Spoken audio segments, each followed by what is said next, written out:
तीर्थ हैं, ये सब के सब तीर्थ यात्रा में जाया करते हैं और यही ख्याल होता है कि हम अपने पाप को धो लेंगे, पाप को धो लेंगे।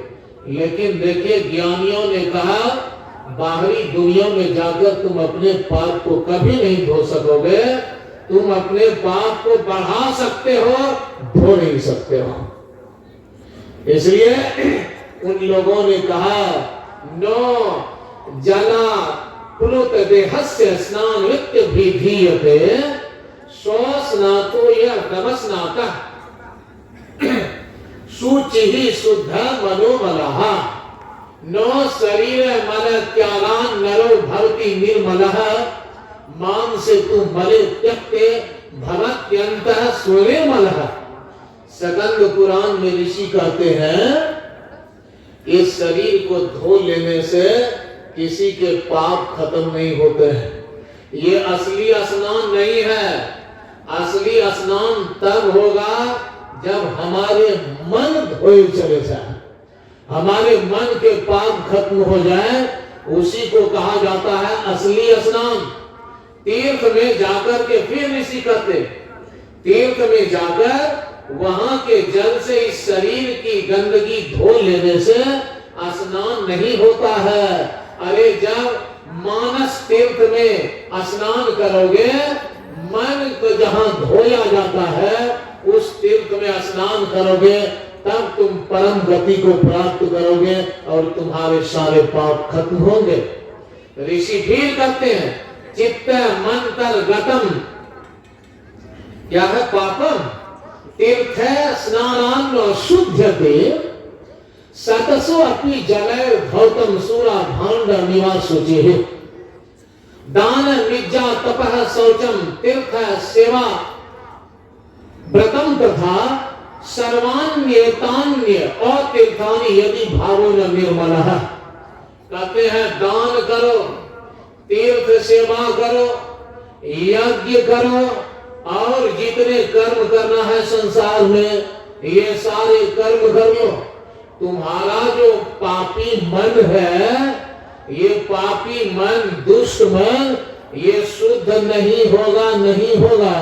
ऐसे शुद्ध नहीं होगा जैसे हजारों घड़े जल उस घड़े में डालकर धोया जाए जिसमें शराब रखी गई थी, बहुत दिनों तक उसकी गंदगी नहीं जाती है, थोड़ा जाती है जी। शराब का जो हड़िया है बहुत दिन तक उसमें शराब रखी गई, उसको आप हजारों घड़े जल से धो दें तो क्या उसकी गंदगी जाती है?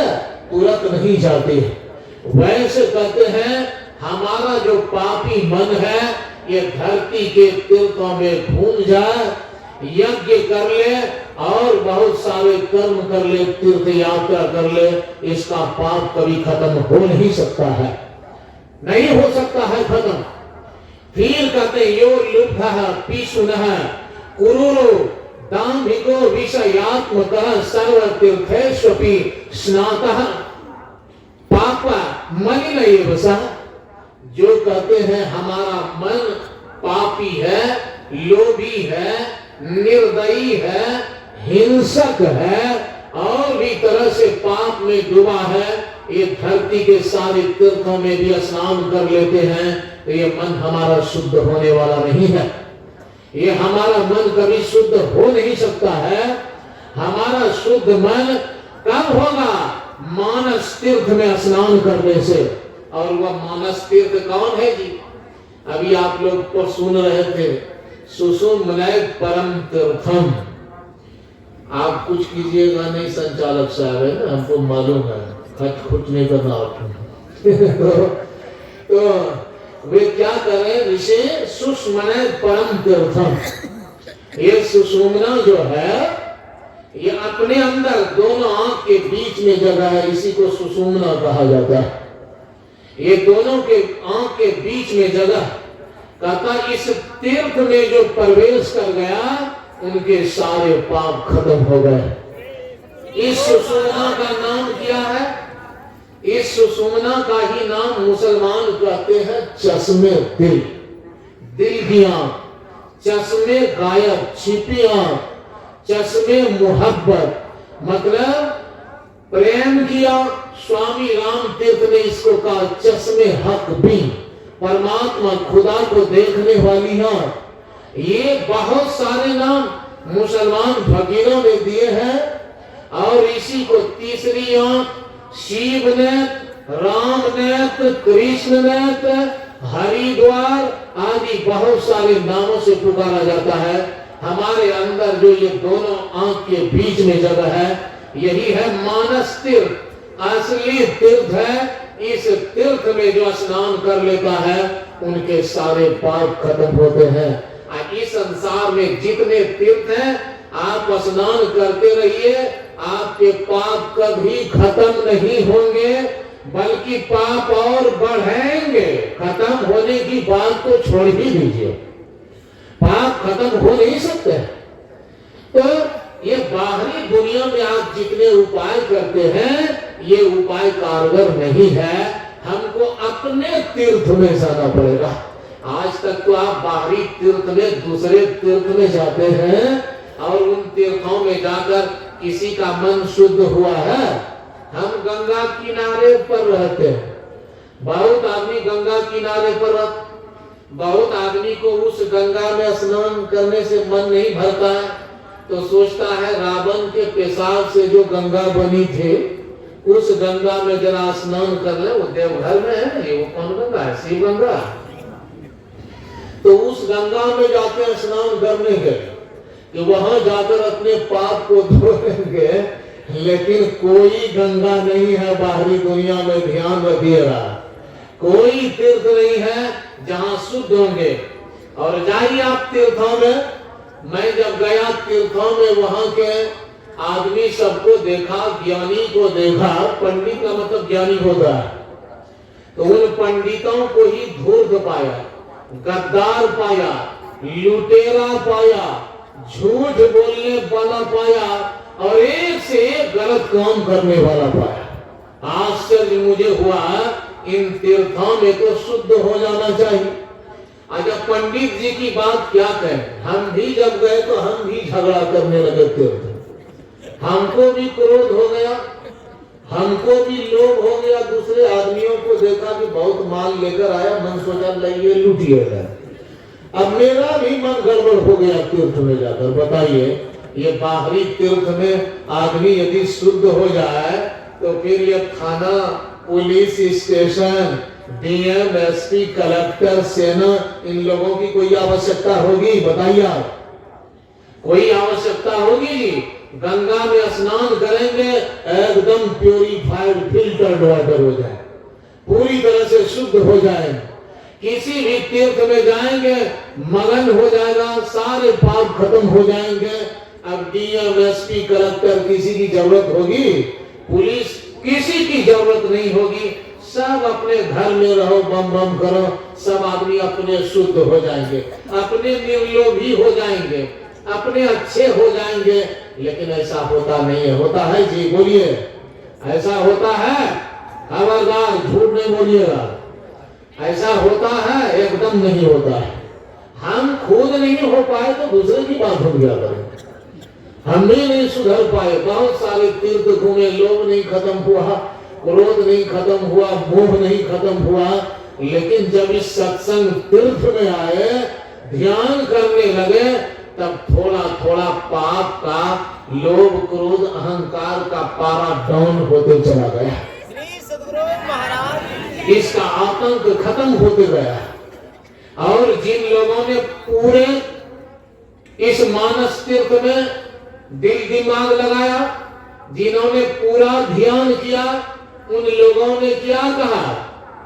उन लोगों ने कहा अब पाप खत्म, अब खत्म पाप, अब पाप नहीं आ सकता। स्वामी राम तीर्थ कहते थे, ऐ काम, क्रोध, लोभ, मोह, अहंकार, चैलेंज है तुमको, आओ आओ जरा देखें, तुम अपना जरा चेहरा दिखाओ, मैं देखना चाहता हूं कहां पर हो। काम, क्रोध, लोभ, मोह काहे आए भाई? सब खत्म हो गए, सब नष्ट हो गए। तो ये अपने में जो तीर्थ है, ये मानस तीर्थ, सुषमना तीर्थ, यही माथा में है वो तीर्थ। इस तीर्थ में जो घुसा उनके सारे पाप कहां घुस जाएंगे पता नहीं। सारे पाप खत्म हो जाएंगे, सब खत्म हो जाएगा। भगवान कृष्ण कहते हैं अपि चेदसि पापेभ्यः सर्वेभ्यः पापकृत्तमः सर्वं ज्ञानप्लवे नैव वृजिनं संतरिष्ट। दुनिया के सबसे बड़े पापी होने के बावजूद यदि तुम ज्ञान के मार्ग में आ जाओ, सीधा समझिए, यहाँ पर अर्थ लगाइए दूसरा, ज्ञान तीर्थ में प्रवेश कर जाओ या ध्यान रूपी तीर्थ में प्रवेश कर जाओ तो तुम्हारे एक भी पाप नहीं रुक सकते हैं, कोई पाप नहीं है। और उदाहरण दिया कि जैसे आग में कोई भी लकड़ी बचेगी, बताइए, न तो सूखी लकड़ी बचेगी, न गीली लकड़ी बचेगी, न मोटी बचेगी, न पतली लकड़ी बचेगी, न चंपा नगर की लकड़ी बचेगी, न विजय नगर की लकड़ी बचेगी, न दिल्ली की, न दूसरे देश की, न इस देश की कोई लकड़ी बच सकती है। उस आग में सारी लकड़ियां जल जाती हैं। वैसे जब आदमी ध्यान में प्रवेश करते हैं और अंत में अपने आप को देखते हैं, उस परमात्मा को देखते हैं, उनके पास कुछ नहीं बचता है, कुछ नहीं बचता है। वे देखते अरे मैं भी शुद्ध उसी परमात्मा की तरह हूँ। शुद्धोसी बुद्धोसी निरंजनोसी संसार माया परिवर्जितोसी। You are pure, you are knowledge.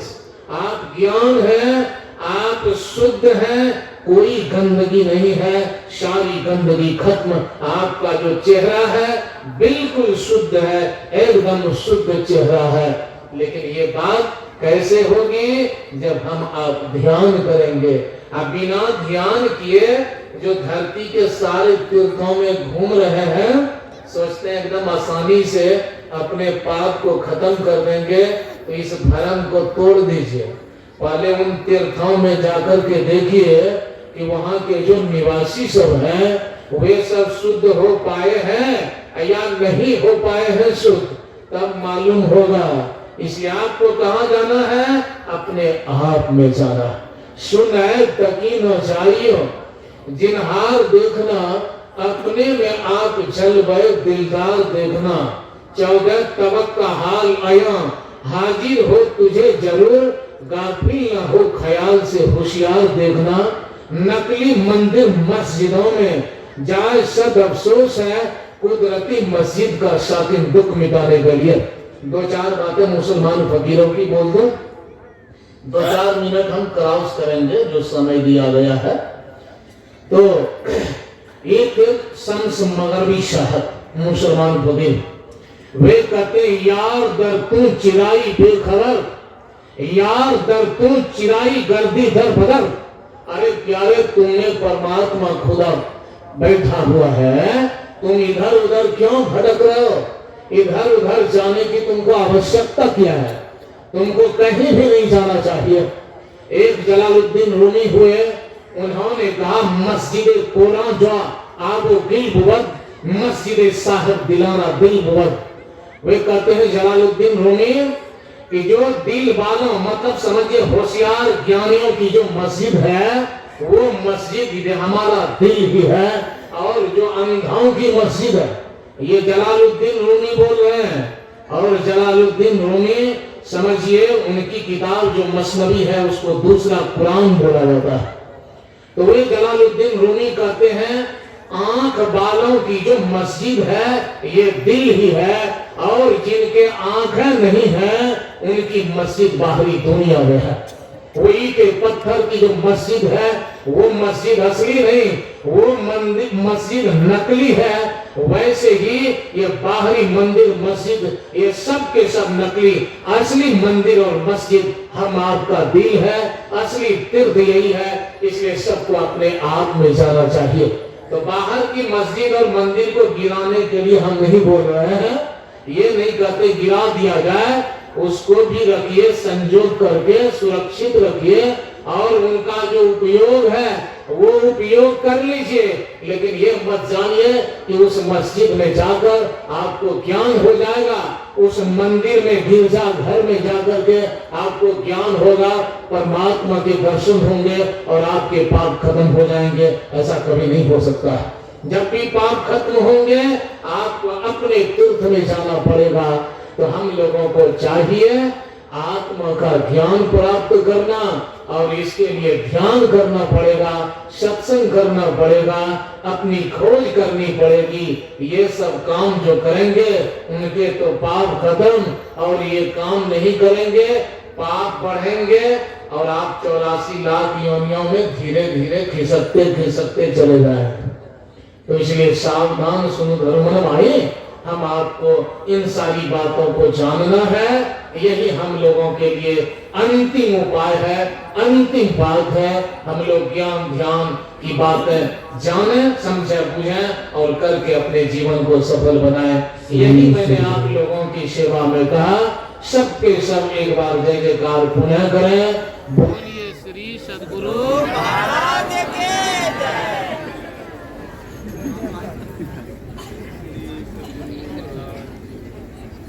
Line छोड़ाई